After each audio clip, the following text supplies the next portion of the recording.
Amigas y amigos, muy buenas noches. Sean todos bienvenidos a una nueva edición de Economía sin Secretos. En los primeros 3 segmentos analizaremos las perspectivas económicas de Venezuela para el 2015, las distorsiones económicas y la caída de los precios del petróleo. Con el doctor Leonardo Buñat, economista y calificador de riesgo bancario, a quien le damos la más cordial bienvenida. Leonardo, muchísimas gracias por acompañarnos en la noche de hoy. Primeramente, Leonardo, ¿cuáles son las características del escenario económico de Venezuela y qué nos espera en el 2015?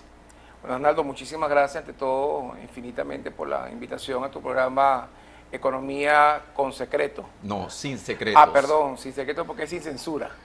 Bueno, muy bien, muchísimas gracias por la invitación, de verdad es un grato placer estar acá en este programa tan prestigioso.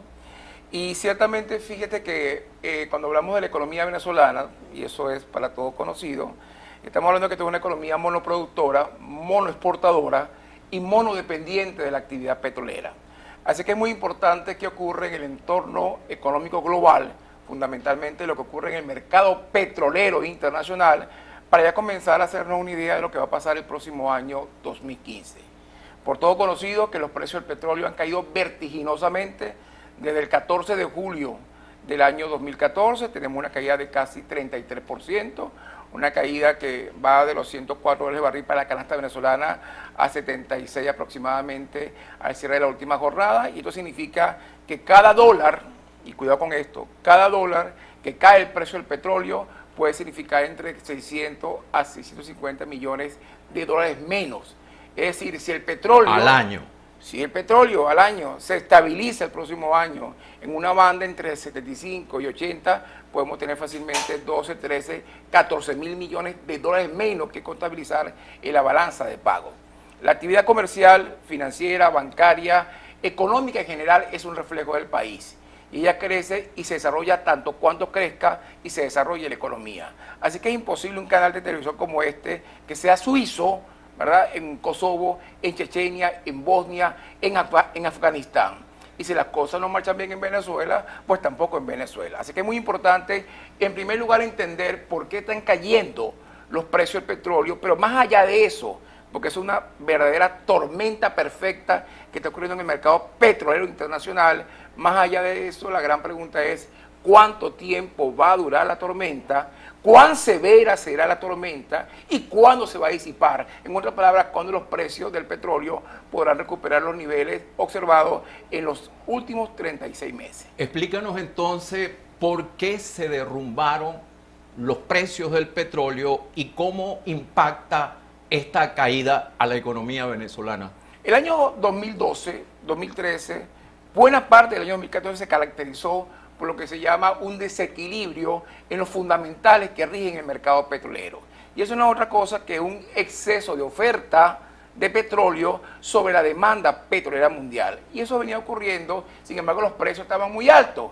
Y estaban muy altos porque estaban asistiendo al mercado el impacto de un conjunto de factores geopolíticos, conflictos, tensiones geopolíticas en el Medio Oriente, terribles guerras sectarias, étnico-religiosas, disputas fronterizas y territoriales, y esos factores geopolíticos que afectaban los principales corredores energéticos del mundo, me refiero a gasoductos, poliductos, oleoductos, inclusive la ruta marítima, como por ejemplo el estrecho de Hormuz. Bueno, esos factores geopolíticos estaban definitivamente afectando las posibilidades reales de que los corredores se vieran afectados y que la seguridad energética estuviese en peligro. Eso ocurrió en el 2012, en el 2013 y buena parte del 2014. ¿Qué está ocurriendo en este momento?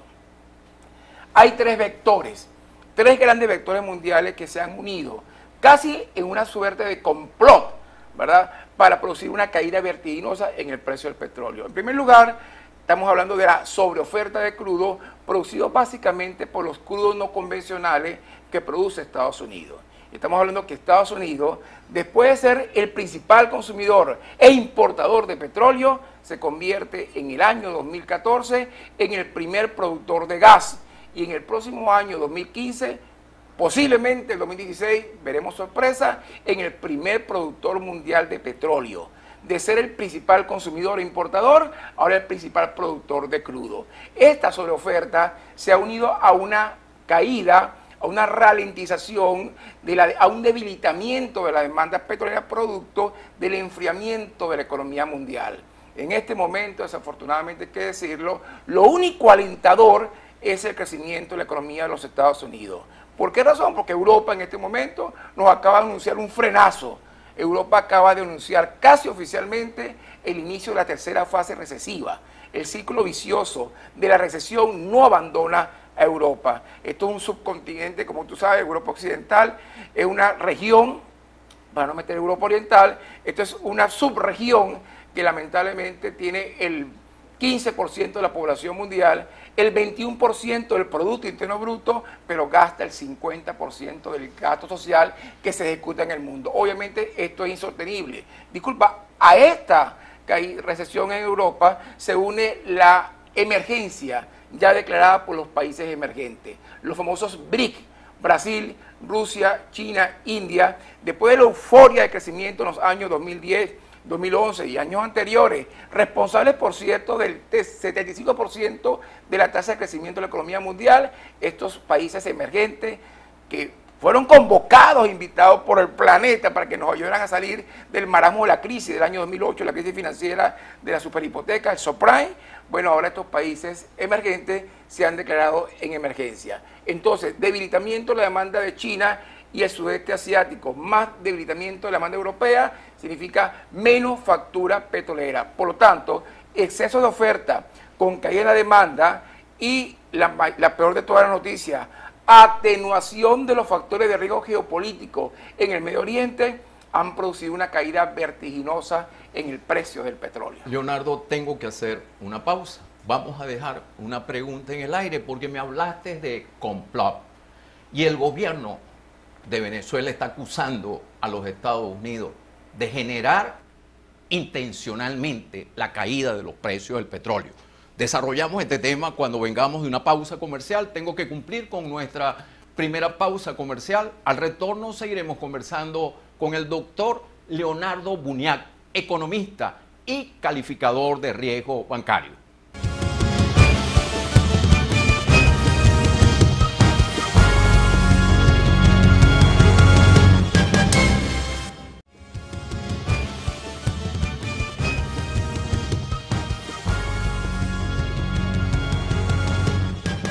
Seguimos nuestra conversación con el doctor Leonardo Buniac, economista y calificador de riesgo bancario. Te formulé una pregunta finalizando el segmento anterior porque me hablabas de complot y el gobierno de Venezuela está acusando al gobierno de los Estados Unidos de generar intencionalmente la caída de los precios del petróleo. ¿Qué tan falsa o qué tan cierta es esta acusación? Yo creo que sí hay un complot. La pregunta es de dónde viene el complot, y ese es el tema bien interesante. ¿Qué ha hecho Estados Unidos? Sencillamente dejó de producir miles de barriles en el año 2000 para producir 4 millones de barriles de esquisto solamente para el próximo cierre del 2014.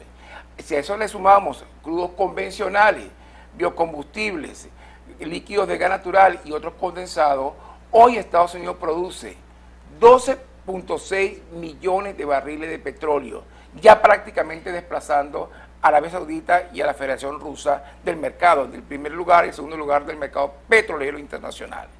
Fíjate lo siguiente, que esto es bien interesante. Sencillamente se ha producido una suerte de revolución energética de los famosos crudos, del esquisto, que en algún momento en el mundo se dijo: gracias a las nuevas tecnologías sacaremos petróleo incluso de la roca. Pues eso es lo que está haciendo los Estados Unidos, perforando y haciendo fractura hidráulica de la roca madre a 5 o 6 kilómetros de profundidad, con 40 años de desarrollo y de investigación.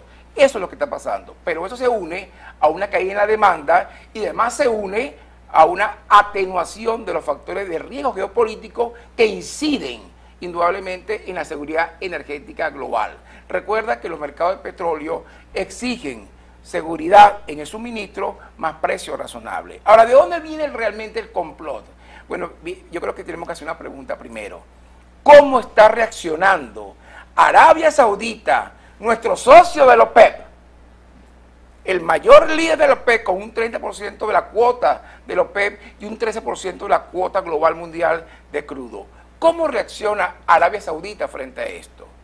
Lo que esperaba Miraflores, lo que esperaba el Kremlin allá en Moscú, no ocurrió. Y era que a partir de julio, con la caída de los precios, saliera Arabia Saudita a defender los precios del petróleo. Porque la OPEP no es otra cosa que un club de países donde hay países socialistas o de discurso bolivariano socialista, y hay países que otros son chiitas, como Irán, otros son sunitas, como Arabia Saudita, los Emiratos y Kuwait. Entonces, eso no es un club de amigos, eso es un club de países para defender los precios del petróleo. Bueno, en vez de salir a Arabia Saudita a defender el precio del petróleo, reduciendo su producción en 500, 600 mil barriles diarios, sale Arabia Saudita a rebajar el precio del crudo para el mercado asiático y para el mercado norteamericano. Es decir, Arabia Saudita está jugando a mantener los precios bajos para hacer inviables las inversiones de los Estados Unidos. Eso es uno de los elementos. Y aquí viene la parte interesante. ¿En qué consiste la estrategia saudita? Y la gran pregunta es, ¿qué va a ocurrir el próximo jueves, 27 de noviembre, con la reunión ordinaria de la OPEP? ¿A qué está jugando Arabia Saudita? A una sola cosa. A Arabia Saudita no le interesa defender el precio del petróleo. Arabia Saudita necesita defender su cuota de mercado. Y no es contra el crudo de los Estados Unidos, que es lo interesante.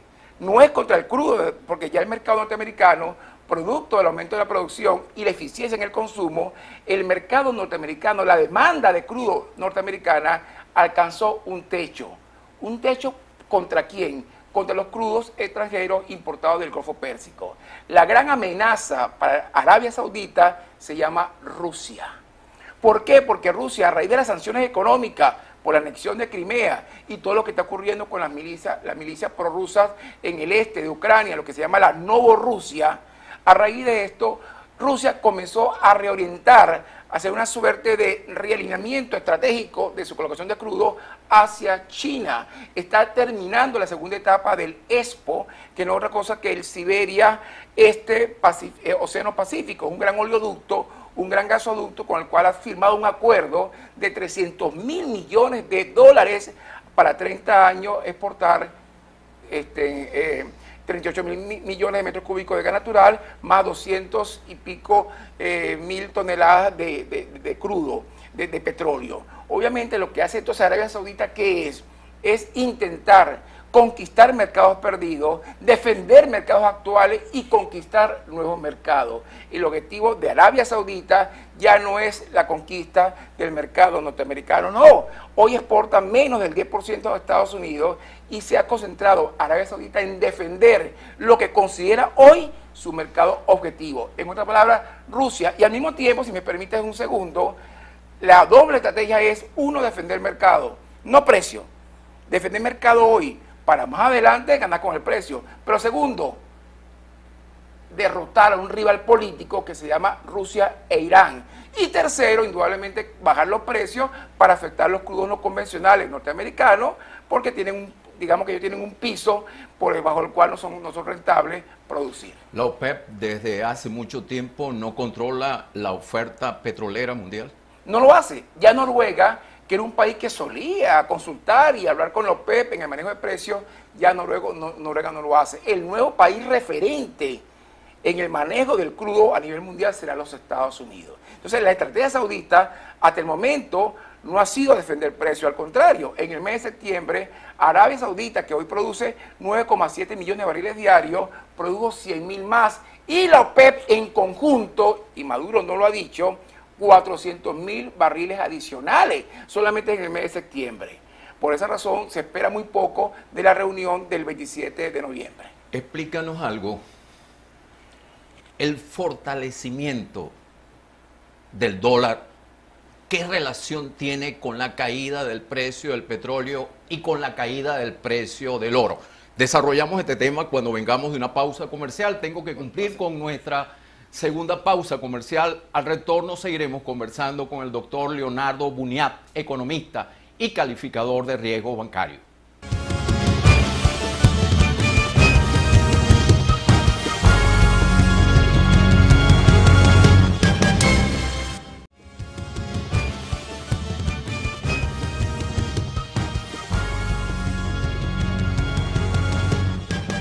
Seguimos conversando con el doctor Leonardo Buniat, economista y calificador de riesgo bancario. Te decía, finalizando el segmento anterior, que qué relación existía entre la caída del precio del petróleo, la caída del precio del oro, con el fortalecimiento del dólar.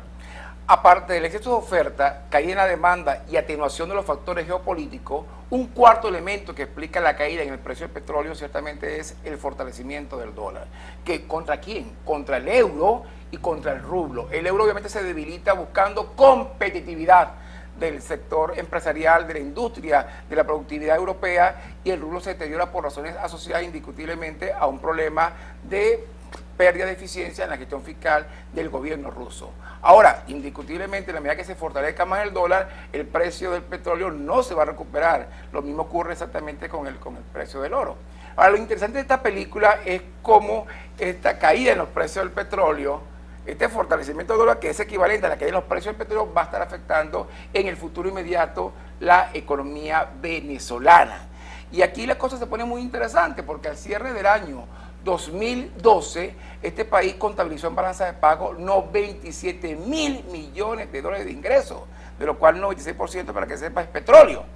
En el 2013, el estimado de cierre, porque desafortunadamente no tenemos información hasta el tercer trimestre de 2013, porque resulta que mi esposa me monta los cuernos en el sofá. Entonces, ¿qué hago? Boto el sofá. Resulta que el cartero trae mala noticia. ¿Qué hago? Mato al cartero. Y el Banco Central publica información económica y financiera inconveniente. ¿Qué hago? No la publico. Bueno, para el cierre de 2013 está estimado la balanza, está estimada las exportaciones cercanamente a los 89.000 millones de dólares. Significa casi 9.000 millones menos que en el año anterior. Y para este año, 2014, cercanamente a los 82.000 millones. Es decir, estamos frente a una caída indiscutiblemente en el ingreso petrolero por precio del petróleo, pero también por volumen de producción. Si Venezuela tiene una crisis de balanza de pago, ¿debe llegar a un acuerdo con el Fondo Monetario Internacional? Venezuela tiene en este momento, y tú lo acabas de decir con muchísima sabiduría, una severa crisis de balanza de pago, un problema de liquidez monetaria internacional. Ingresan 97.000 millones, ingresan 89.000 millones y la balanza de pago cierra con un déficit de 3.000 millones de dólares. ¿Cuál es el tema entonces en Venezuela? ¿Cuáles son los pronósticos para el año 2015? Y hablemos entonces de un acuerdo con el fondo. Indiscutiblemente, lo primero que van a caracterizar, y esto es muy bueno para un politólogo y nos explique los impactos sociales o sociopolíticos, es que va a ser caracterizada la economía venezolana en el año 2015 por un fenómeno que se llama la depreflación. Y no es esta inflación, es depreflación, que no es otra cosa que contracción económica agravada con una espiral inflacionaria. Recuerda que la contracción genera desempleo, la inflación genera pérdida en el poder adquisitivo y la suma de ambas variables genera una ecuación perversa que se llama pobreza crítica y extrema. Entonces, ¿qué podemos hacer para el próximo año? Una caída importante de reservas internacionales, una severa crisis de balanza de pago, una escasez muy importante de divisas. Bueno, hay varias opciones. Una es ir al Fondo Monetario Internacional, pero yo creo que no hace falta ir al Fondo Monetario. Lo que tenemos que hacer es modificar el modelo del negocio petrolero que hacemos en Venezuela. Porque resulta que cuando el barril estaba en $100 recientemente, hasta julio, de cada 100 realmente $50 entran a PDVSA, entran al Banco Central, y el resto se maneja discrecionalmente por un conjunto de fondos que han sido creados. Pero en la práctica, mi querido Asnaldo, lo que está ocurriendo en balanza de pago es que tenemos ingresos causados y no cobrados.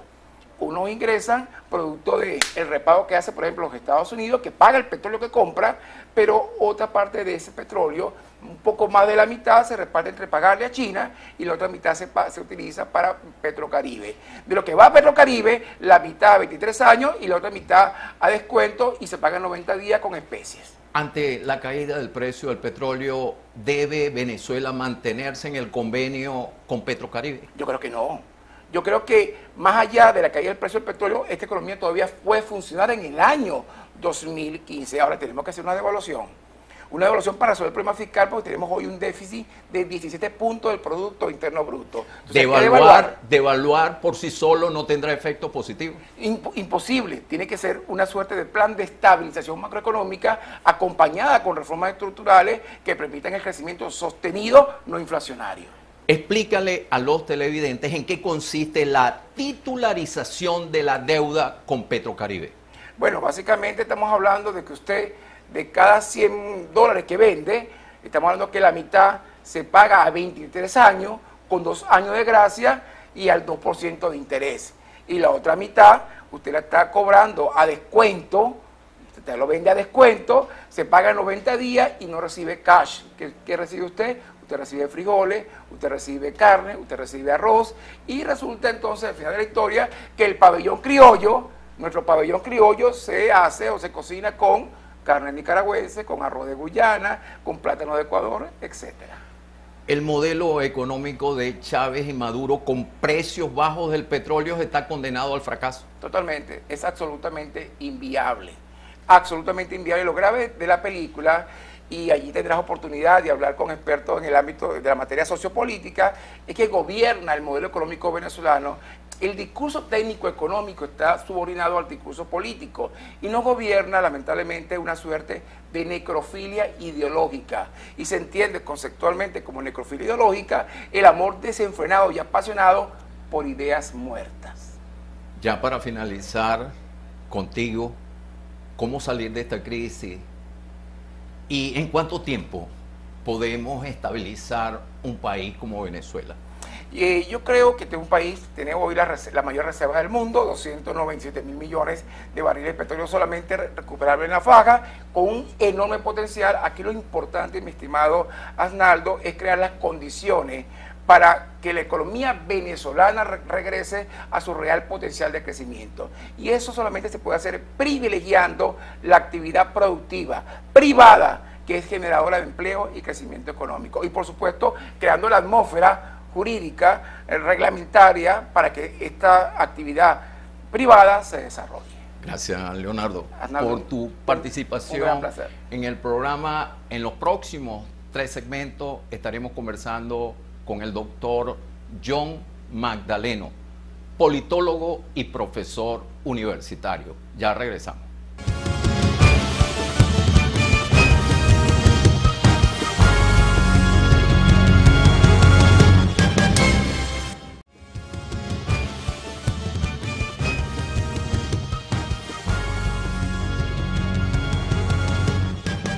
El 2015 será un año electoral, elecciones parlamentarias para renovar la Asamblea Nacional. Dichas elecciones se realizarán en medio de una crisis económica gigantesca y contaminada por la caída de los precios del petróleo. En estos 3 segmentos estaremos analizando este tema con el doctor John Magdaleno, politólogo y profesor universitario, director de Polity, a quien le damos la más cordial bienvenida. Muchísimas gracias, John, por estar de nuevo en el programa. John, ¿para qué sirven las elecciones parlamentarias del 2015? Bueno, muchas gracias en primer lugar, Arnaldo, por tu gentil invitación y el placer de estar acá. Yo te diría que las elecciones parlamentarias de 2015 son unas elecciones críticas porque definen, por un lado, digamos, si se consolida el régimen político, digamos, para utilizar una palabra común, chavista, o si por el contrario podría producirse el inicio de un cambio político de mayor envergadura en el país.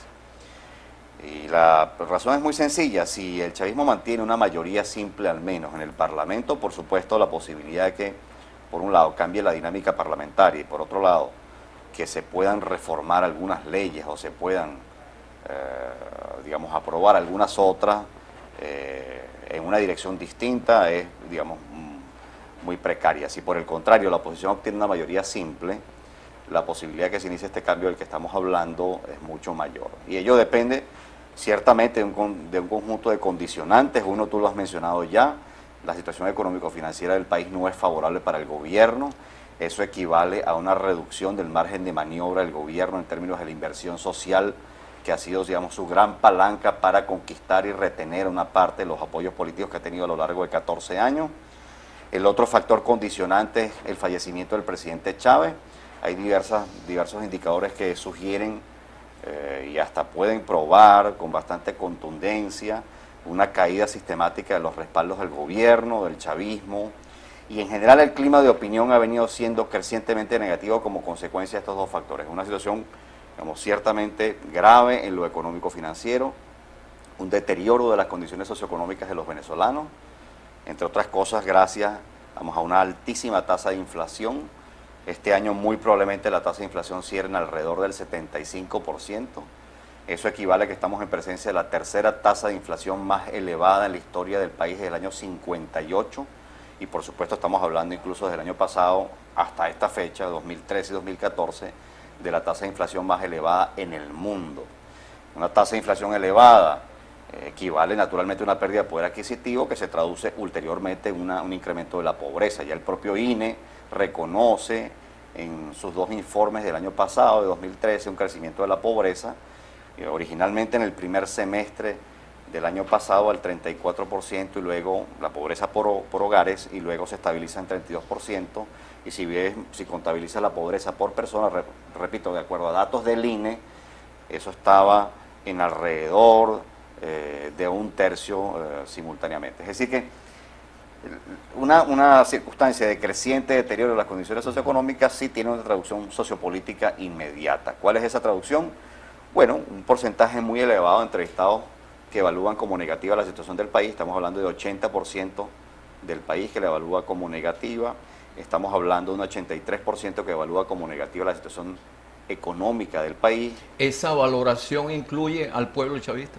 Sí, de hecho, para que se llegue a un porcentaje tan elevado como ese, quiere decir que una buena porción del segmento de opinión chavista está teniendo una valoración muy negativa sobre la situación del país. De paso cae la aprobación de gestión del presidente Maduro. El presidente Maduro arranca con 51% el año pasado, después de la elección presidencial, y ya va por 30%, es decir, que se trata de una caída de poco más de 20 puntos porcentuales. Al mismo tiempo se registra, para mí esta es una variable muy importante que sugiere múltiples lecturas, una caída de la identidad chavista. En octubre de 2012 el porcentaje de entrevistados que en las encuestas de opinión pública de Data Analysis se autodefinía como chavista era 44%. En una encuesta reciente, el mes de octubre de este año, 2014, esa frecuencia, ese porcentaje es 29%, lo que equivale a una caída de 15 puntos porcentuales en casi 2 años. Si usted examina, por ejemplo, la identificación partidista por el PSUV, eso equivalía a 40% en diciembre de 2012. Eso está en la última investigación de Data Analysis el mes de octubre por el orden del 17%, lo que equivale a una caída de 23 puntos porcentuales. Es decir, la combinación del fallecimiento del presidente Chávez, los problemas económico-financieros acumulados, un deterioro de las condiciones socioeconómicas, pues por supuesto, digamos, configuran un cóctel que deteriora el clima de opinión en torno al gobierno. La percepción de crisis que tiene el venezolano impacta negativamente la popularidad de Maduro. Sí, impacta negativamente, y de hecho la variable que se reporta, que tiene mayor, digamos, influencia sobre esta alteración en la aprobación de gestión de Maduro, es la variable económica. Cuando se preguntan los principales problemas del país, aparece en el primer lugar inseguridad, ya desde el mes de marzo de este año, empatado con el desabastecimiento.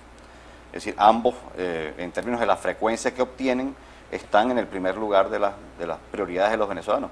Luego viene la inflación y luego viene el desempleo.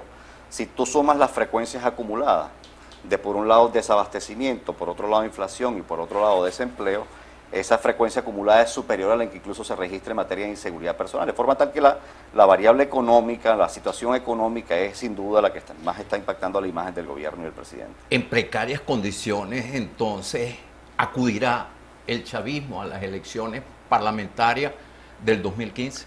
Sí, digamos, el gobierno no, y el chavismo en general nunca ha acudido a una consulta electoral en una circunstancia económico-financiera como la que tiene enfrente.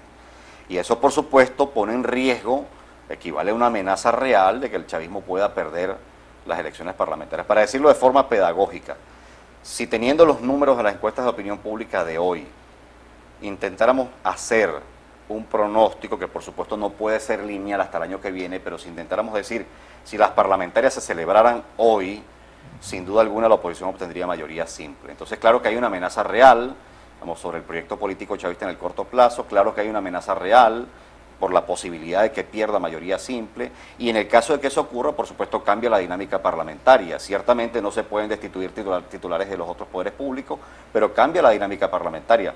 La Junta Directiva pasaría a ser en ese supuesto, digamos, mayoritariamente por lo menos de oposición, pues por supuesto hasta se le podría dar entrada incluso comunicadores sociales al recinto parlamentario, la forma como se configuran los temas, los proyectos de ley pasarían a ser otro, es decir, ciertamente podría cambiar la dinámica parlamentaria. Ocurrirían dos cosas ulteriormente. Por un lado, un intento del Parlamento de regular más de cerca el gasto público, en particular el del Ejecutivo, y en segundo lugar, un mayor control y una mayor fiscalización de las finanzas públicas. John, tengo que hacer una pausa. Vamos a dejar una pregunta en el aire porque se está especulando que las elecciones parlamentarias del 2015 serán adelantadas. Vamos a desarrollar este tema cuando vengamos de una pausa comercial. Tengo que cumplir nuevamente con unos compromisos comerciales. Al retorno, seguiremos conversando con el doctor John Magdaleno, politólogo y profesor universitario.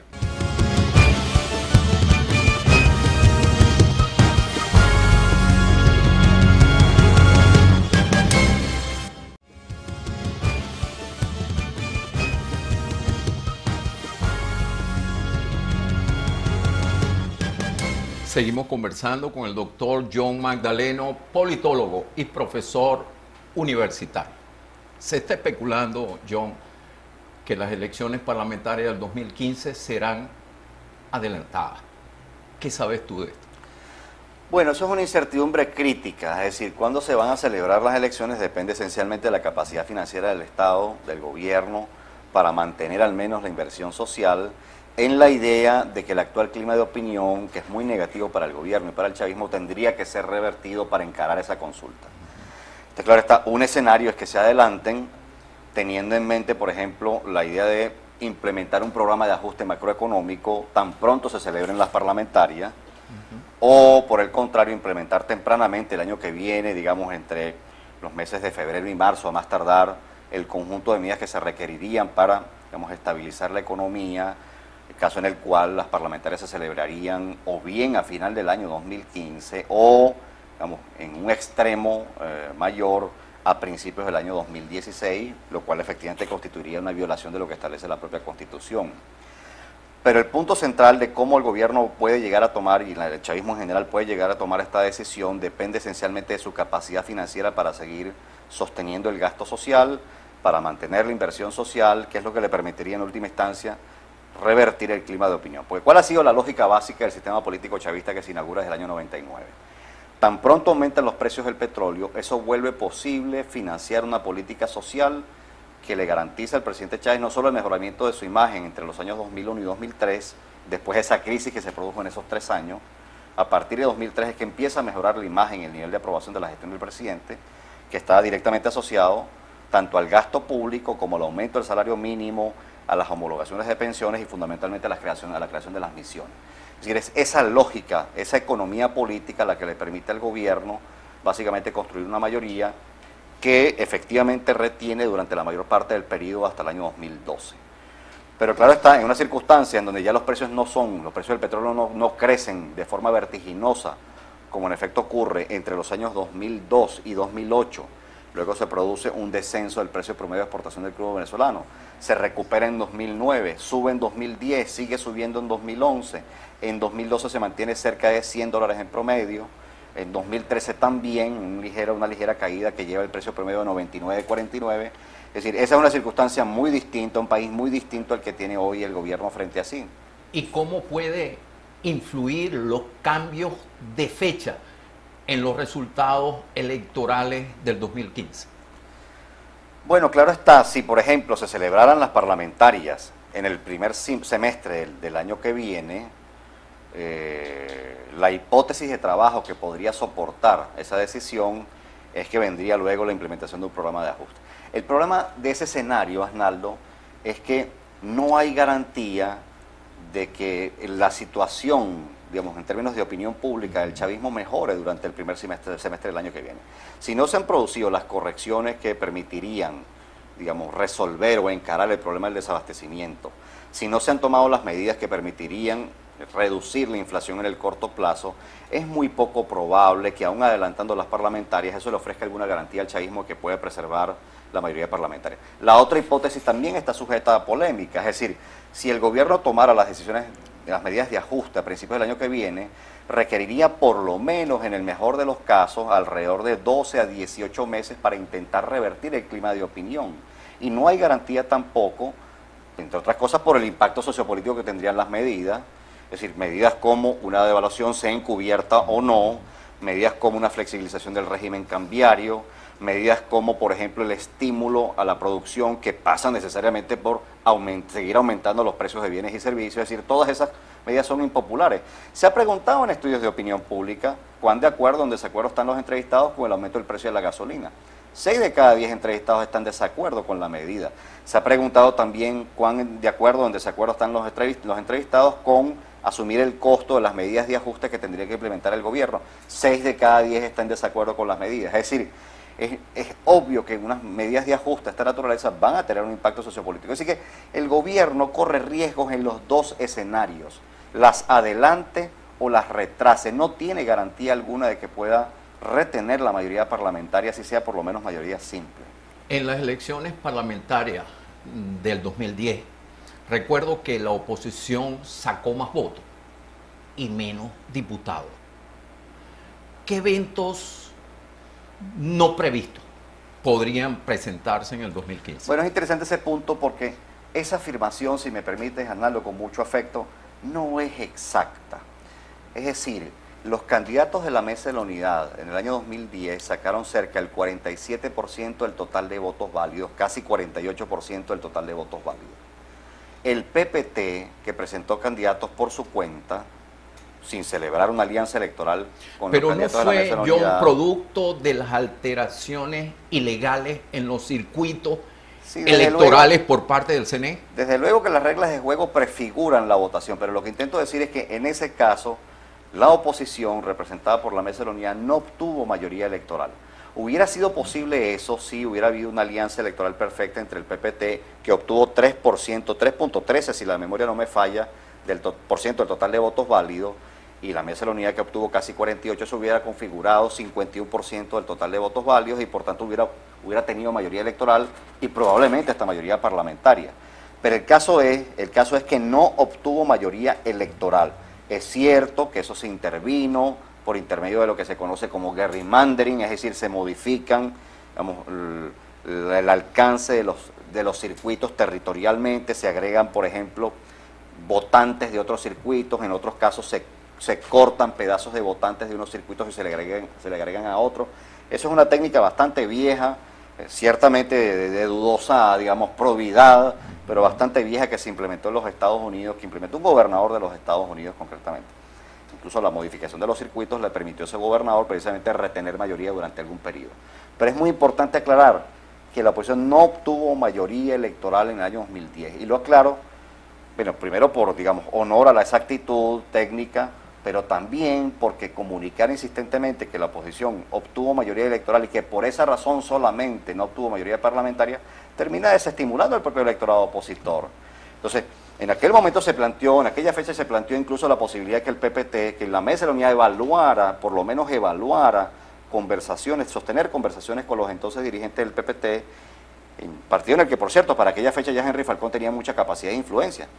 Es decir, esa alternativa por lo menos se planteó y efectivamente se llegó a la conclusión desde ambos sectores que no convenía políticamente en aquel momento llegar a un acuerdo. Bueno, la experiencia refutó claramente eso. La experiencia dijo que buena parte del liderazgo que pasó por el PPT, que ya no está allí, que configuró otra fuerza política, si hubiera llegado a un arreglo con la Mesa de la Unidad, hubieran configurado una alianza electoral perfecta, hubieran podido obtener mayoría parlamentaria. Nuevamente tengo que hacer una pausa y nuevamente vamos a dejar una pregunta en el aire, porque Me gustaría que nos dijera si las elecciones parlamentarias del 2015 se presentan como una oportunidad de oro para la oposición. Nuevamente tengo que cumplir con unos compromisos comerciales. Al retorno seguiremos conversando con el doctor John Magdaleno, politólogo y profesor universitario.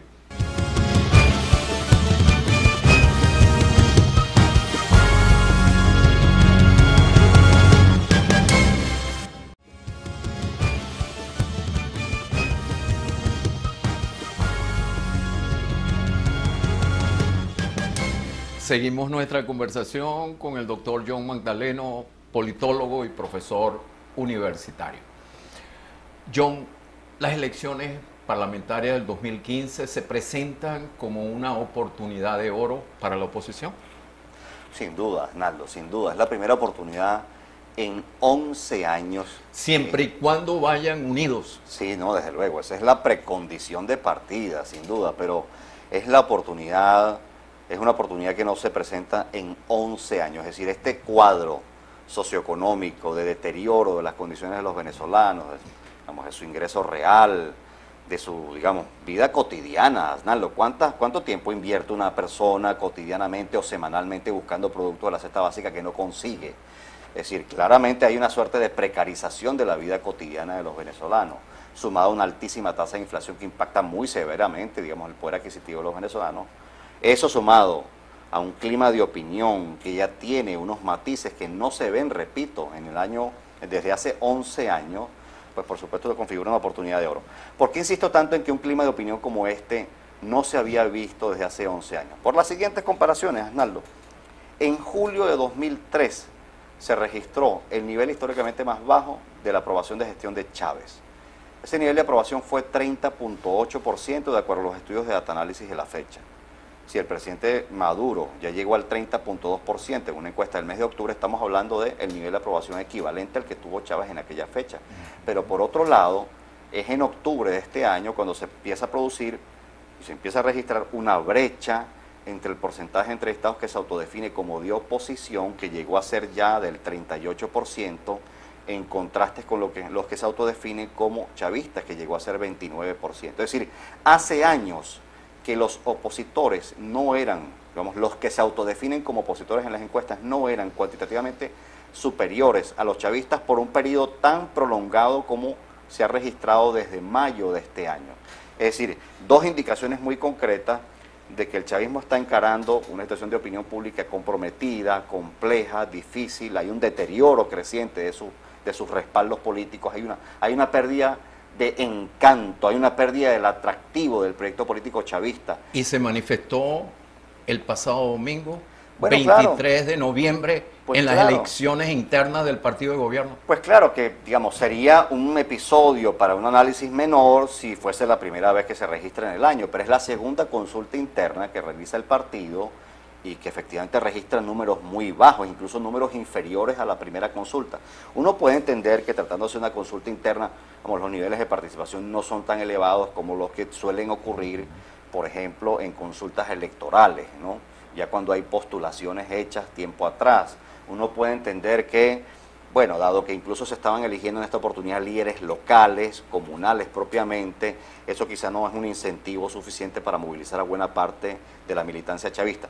Pero es que es el segundo evento que se produce de una elección interna que realmente no genera una gran movilización de por lo menos aquello que se ha determinado como, digamos, el núcleo duro, digamos, políticamente más activo del chavismo. Y si a eso se le suma el contexto en el que se produce ese fenómeno de deterioro de la identidad chavista, de caída de la identificación partista por el peso, por supuesto el fenómeno empieza a cobrar, digamos, mayor relevancia. Es decir, si hay una pérdida, hay un desencanto importante en las filas del chavismo, hay una crítica severa incluso dentro del propio chavismo acerca del desempeño gubernamental y la orientación general, la orientación estratégica general que lleva el gobierno. El gobierno tiene una carta debajo de la manga, la libertad de Leopoldo López para dividir a la oposición. ¿Qué opinión tiene de este escenario? Bueno, pudiera ser una hipótesis por la que el gobierno se podía pasear en el entendido de que desde principios de este año, digamos, las acciones de López y de Voluntad Popular pudieran haber sido leídas como el inicio de una disputa por el liderazgo de la oposición.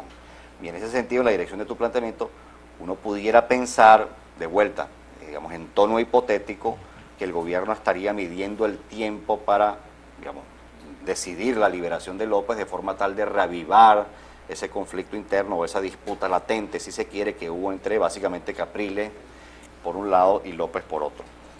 Ahora, Arnaldo, me temo que la presión que está ejerciendo la opinión pública sobre la oposición para que se consiga una fórmula unitaria de cara a las parlamentarias va a volver este asunto irrelevante. Es decir, salga López o no de la cárcel, no va a disminuir la presión de la opinión pública sobre el liderazgo de oposición para que se llegue a un consenso, sea bien por la vía de la celebración de primarias, sea bien por la vía de una combinación entre primarias en algunos circuitos y consensos en otros, cualquiera que sea la fórmula. Me parece que la demanda de la opinión pública, tanto de los seguidores digamos, de la oposición, como de aquellos que en este momento no tienen alineación política concreta para que se celebre una regla. Esa demanda va a permanecer. ¿Y qué estrategia tiene la oposición ante la cercanía de las elecciones parlamentarias? Bueno, eso habría que preguntárselo a algunos actores políticos, Arnaldo. Yo te podría decir qué es lo que sería necesario, quizá imprescindible, para que se capitalice el clima de opinión de creciente descontento y malestar social en favor de una mayoría parlamentaria. Por ejemplo, ¿dispone la oposición de un programa legislativo consensuado en torno al tema económico? Bueno, eso podría ser un esfuerzo que debería celebrarse. Por supuesto, habría que resolver los métodos a usar para decidir las postulaciones de cara a una fórmula electoral unitaria y de cara aún más a una alianza electoral perfecta. Habría que definir, en mi opinión, el rol del Parlamento en el caso de que la oposición obtenga mayoría simple. Y me refiero al rol del Parlamento dentro del sistema político, pues ese Parlamento, por supuesto, va a encarar poderes públicos que están más asociados, más cercanos al chavismo que a la oposición. Ya para finalizar, porque la caída de los precios del petróleo se produce en un contexto social potencialmente explosivo. Yo te pregunto, ¿estamos cerca de una explosión social? Bueno, en mi opinión, cuando se pregunta eso, la gente siempre tiene en mente el imaginario o el recuerdo del Caracazo, del 27 y 28 de febrero del año 89. Quizás no sea ese el mejor ejemplo, ni pedagógica ni politológicamente hablando, digamos, para referirnos a un potencial, digamos, de conflictividad social. Ahora, para mí es obvio que el 2015 va a ser un año de creciente protesta. Es obvio para mí que si se prolonga el problema de la escasez y de la alta inflación, así sea solo durante el primer semestre, vamos a presenciar, y lo digo con mucha humildad, muy probablemente vamos a presenciar conatos de saqueos que no son, por supuesto, halagüeños, no es una noticia agradable, pero digamos, en general las condiciones en las que se desarrolla la vida cotidiana hoy en Venezuela promueven, estimulan un creciente malestar. ¿Comprometida la gobernabilidad de Maduro en el 2015? Muy comprometida en mi opinión, porque digamos, los resortes sobre los cuales se montó digamos, los mecanismos y los procedimientos de toma de decisiones, los resortes sobre los cuales se construyó la mayoría chavista ya no pueden funcionar de la misma manera como funcionaron hasta el año 2012, estando en vida Chávez y sin haber encarado una crisis económico-financiera de envergadura. Entonces sí, es una gobernabilidad crecientemente comprometida, por cierto, no solo de cara a la administración de las expectativas de diversos sectores del país, sino también de cara a la administración de las expectativas de la propia coalición chavista. Es decir, porque gerenciar lo que hace el PSUV, los otros partidos de la coalición, las comunas, las cooperativas, los REDI, los poderes públicos, las diferencias que hay en materia de política económica, las diferencias que hay entre los militaristas y los civilistas que hay en el chavismo, las diferencias que hay, por ejemplo, entre los radicales o ideológicos y los pragmáticos o moderados. Es decir, la administración de esas disidencias, de esos desacuerdos, no es un asunto fácil cuando se dispone de menos recursos y cuando los apoyos caen. Entonces es muy factible que en el 2015 el chavismo evite medirse en las elecciones parlamentarias. Si lo llega a intentar, Arnaldo, el costo sociopolítico y de opinión pública es muy elevado. Es decir, podría incluso precipitar una transición a otro sistema político. Te agradezco mucho tu placer, participación. Un placer y gracias en el por programa la también. Muchísimas gracias a ustedes por la atención prestada y recuerden que este y todos los programas lo podrán ver a través de nuestro portal www.economiasinsecretos.com. Me tengo que despedir hasta el próximo domingo, 9 de la noche, horario estelar, cuando le brindaremos más de Economía sin Secretos. Espero que el programa de hoy haya sido de su agrado. Que pasen una feliz noche.